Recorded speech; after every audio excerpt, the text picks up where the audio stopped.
12 student का 12 संख्याओं का औसत 39 है। कुछ नहीं करना है, मैं पहले तो आपसे सम की बात कर रहा हूं, तो आप कहेंगे कि जी 12 का सम किस किस के बराबर होगा। एक सवाल पूरा लिख के बता रहा हूं, फिर तुरंत तुरंत करेंगे। अंतिम 5 संख्याओं का सम, तो सम 5 का लिख लिया आपने, 7 संख्या रह गई अभी भी।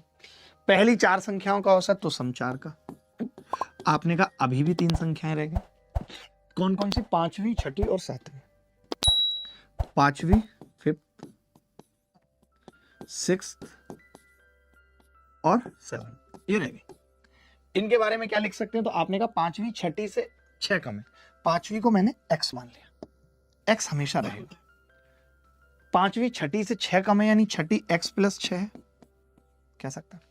7वीं से 5 अधिक है, तो 7वीं 5 कम है, x माइनस 5, ये लिख सकते हैं दोस्त? नहीं चलेगा? इतना इतना तो चलेगा? आपने कहा चलेगा, ठीक है। अब आपको कुछ नहीं करना, बस यूनिट डिजिट लेनी है।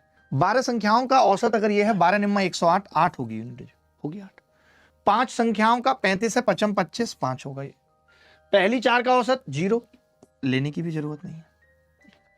मैंने कहा ये 5 इस 5 से कट जाएगा, बोलो कट जाएगा या नहीं? 6 उधर जाएगा तो 2 बचेगा, बराबर 3x। अब आप ही बताइए x क्या लो?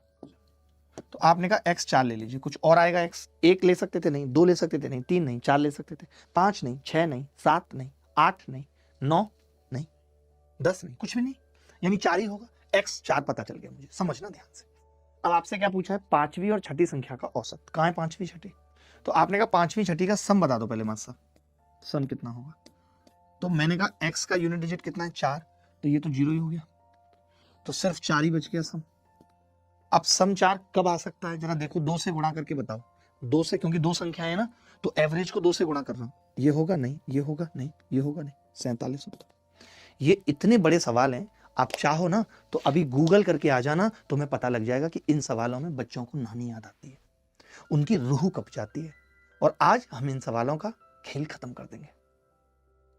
चाहे आप यूपीएसआई की तैयारी कर रहे हैं, चाहे रेलवे की कर रहे हैं, चाहे आप फ्लाइट उड़ाने की तैयारी कर रहे हैं, जो मर्जी कर रहे हैं,